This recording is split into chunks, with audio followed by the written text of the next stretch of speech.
नमस्कार, मैं Meena Dujania, assistant professor department of chemistry, SPC government college Ajmer. BSc part second, paper third, physical chemistry के chapter phase equilibrium में हमने अभी तक स्टडी कर दी कि कंपोनेंट किसे कहते हैं, फेस किसे कहते हैं और डिग्री ऑफ फ्रीडम किसे कहते हैं। इसकी सीरीज में ही आज हम स्टडी करेंगे the water system. Water system एक घटक तंत्र है जिसकी 3 प्रावस्थाएं होती हैं: solid ice, water liquid, vapour gas. जहाँ ओ ए कर्व है उसे कहते हैं हम sublimation curve, O B curve है उसे हम कहते हैं वेपर प्रेशर कर्व, और ओ सी कर्व है जिसे हम कहते हैं फ्यूजन कर्व। सबसे पहले हम बात करते हैं कर्व ओ ए की।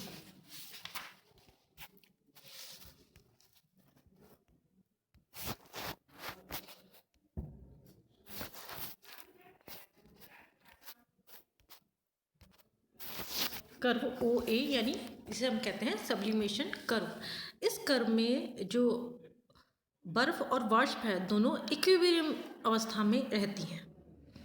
जिस पर जो प्रावस्थाएं हैं होती हैं उसका जो वैल्यू होती है प्रावस्था होगी 2, बर्फ और वाष्प। और चूँकि कंपोनेंट वो एक ही है जल, तो इस component C is equal to 1, तो P इज इक्वल टू 2 और C इज इक्वल टू 1 अगर हम फॉर्मूले में रखते हैं तो उसे डिग्री ऑफ फ्रीडम की जो वैल्यू आती है हमारे पास वो आती है F इज इक्वल टू 1। स्वतंत्रता की कोटि की वैल्यू आती है 1।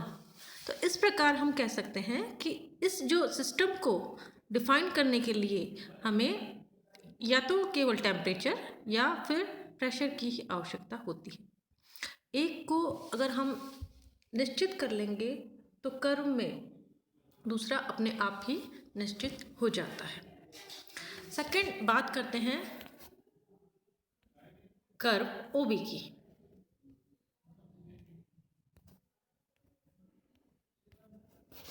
कर्व ओबी जिसे हम कहते हैं वेपर प्रेशर कर्व। क्यों कहते हैं? क्योंकि यहाँ जल और वाष्प दोनों क्या होती हैं, वो इक्विलिब्रियम अवस्था में होती हैं। प्रावस्था हो गई यहाँ पे 2 और जो फेस हो गया वो 1, तो इसलिए जो डिग्री ऑफ फ्रीडम होगा वो होगा 1। तो इस तरह इस जो कर्व होता है उसे हम कहते हैं, जो कर्व है वो तंत्र एक चर होगा। बिंदु x जल का जो क्वथनांक होता है वो 100 डिग्री सेल्सियस बताता है। क्यों बताता है? क्योंकि इस ताप पर वायुमंडल दाब, वाष्प दाब वायुमंडल दाब के बराबर हो जाता है। जैसे जैसे तंत्र का ताप बढ़ाते हैं तो उससे क्या होता है, दाब बढ़ाने पर दाब भी बढ़ता है। तो क्रिटिकल टेम्परेचर 374 डिग्री सेल्सियस पर जल और वाष्प का घनत्व समान हो जाता है और जल उपस्थित नहीं रहता है। आप ये देख पा रहे हैं कर्व में, डायग्राम में पॉइंट बी है, इस बी द्वारा हम शो करते हैं। तो क्रिटिकल फिनोमिना एक निश्चित ताप कितना है 374 डिग्री, और प्रेशर है यहाँ पे 218 एटमॉस्फेयर प्रेशर पर होता है। ये तो बात हो गई कर्व ओबी की। अब बात करते हैं कर्व ओसी की। कर्व ओसी जिसे हम कहते हैं फ्यूजन कर्व। क्यों कहते हैं? क्योंकि यहाँ पे बर्फ और जल दोनों क्या होते हैं, इक्विलिब्रियम अवस्था में होते हैं। इसी प्रकार यहाँ पे भी प्रावस्था 2, कंपोनेंट ए, तो डिग्री ऑफ फ्रीडम हो गया यहाँ पे ए। तो कह सकते हैं कि इसे हम व्यक्त करने के लिए केवल ताप या दाब में से किसी एक की ही आवश्यकता होती है। ये तो बात हो गई curve O A, curve O B और कर्व ओ सी की।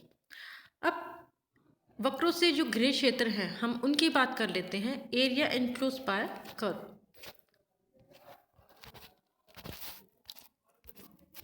सबसे पहला जो क्षेत्र है वो है AOC।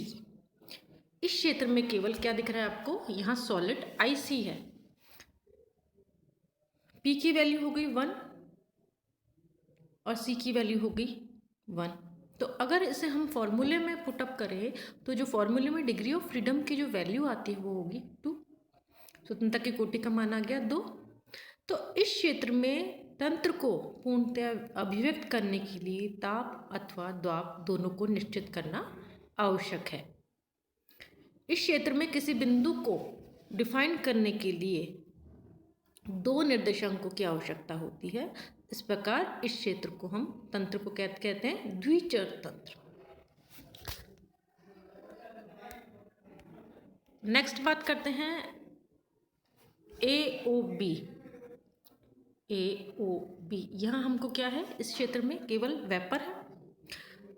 तो वेपर होने के कारण जो कंपोनेंट है वो केवल एक है, तो स्वतंत्रता की कोटि होगी 2। तो ये भी जो सिस्टम है वो है द्विचर तंत्र है। अब क्षेत्र की बात करते हैं BOC। इस क्षेत्र में केवल प्रावस्था क्या है, इसमें हमको दिख रहा है एक वाटर है। तो पूर्णतः अभिव्यक्त करने के लिए ताप और दाब दोनों की ही आवश्यकता होती है। नेक्स्ट हम बात करते हैं सिग्निफिकेंस ऑफ एरिया, क्षेत्रों की सार्थकता।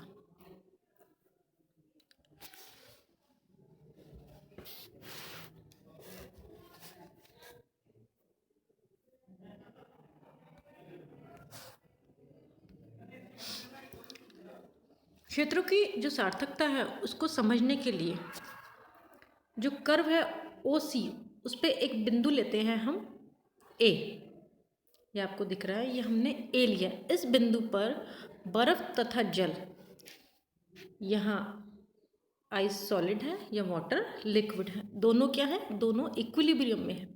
यदि कांस्टेंट प्रेशर पर हम टेम्परेचर बढ़ाते हैं तो क्या होता है, तो बर्फ पिघलकर जल में परिवर्तित हो जाती है। तो यह डॉटेड लाइन से हम शो कर दिखा रखा है,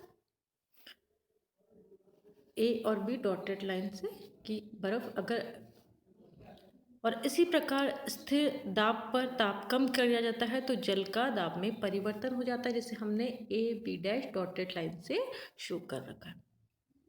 यदि स्थिर ताप पर दाब बढ़ाया जाता है तो बर्फ जल में बदल जाती है, और यदि दाब कम कर दिया जाता है तो जल बर्फ में बदल जाता है, जिसे हम AC और AC डैश से हमने शो कर रखा है।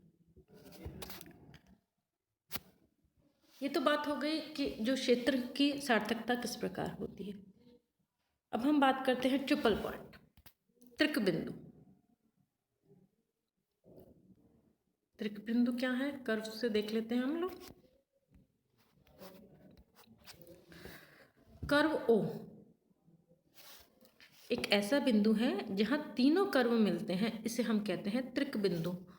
OA, OB और OC, तो इसे हम कहते हैं त्रिक बिंदु। इस बिंदु पर तीनों जो फेसेस हैं कौन कौन सी, बर्फ, जल और वाष्प, तीनों क्या है, इक्विलिब्रियम में है। तो यह साम्य इस प्रकार प्रदर्शित किया जाता है। तो P क्या हो गया, P की वैल्यू हो गई 3, कंपोनेंट हमारे पास एक ही है। तो अगर इसे P = 3 और C = 1 रखते हैं तो F की जो वैल्यू आती है, यानी डिग्री ऑफ फ्रीडम की वैल्यू आती है 0। तो इस बिंदु पर जो तंत्र की जो स्वतंत्रता की कोटि होती है उसका मान होता है 0, अर्थात जो तंत्र है वो है अचर।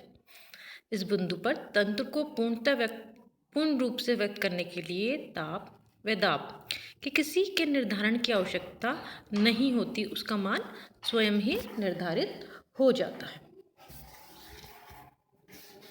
नेक्स्ट हम बात करते हैं मित स्थायी साम्य या मेटास्टेबल इक्विलिब्रियम।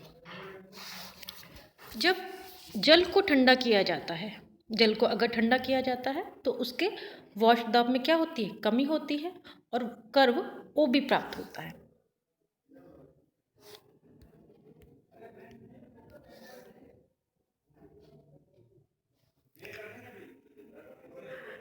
वक्र पर बिंदु O पर जल का बर्फ में परिवर्तन प्रारंभ हो जाता है, परंतु कभी कभी ताप जमाव बिंदु से नीचे हो जाने पर बर्फ बनना प्रारंभ नहीं होता और जल द्रव ही बना रहता है। यह जल का सुपर कूलिंग कहलाता है। इस प्रकार कर्व ओ ए जो आप देख पा रहे हैं डायग्राम में, ओ ए होता है जो कि कर्व ओ बी का ही एक्सटेंशन है। कर्व ओ ए डैश जो आपको डॉटेड लाइन से शो कर रहे हैं, ओ डैश पर जल और वाष्प दोनों क्या होती हैं, वो दो प्रावस्था है, परंतु यह मितस्थायी है, मेटास्टेबल अवस्था है। जैसे ही बर्फ का एक छोटा सा टुकड़ा इस साम में डाला जाता है तो संपूर्ण जल बर्फ में परिवर्तित हो जाता है। कर्व ओ ए डैश कर्व का ओ ए के ऊपर होना इस बात को शो करता है कि एक निश्चित ताप पर जो मितस्थायी साम्य का वाष्प दाब स्थायी के वाष्प दाब से अधिक होता है। Thank you.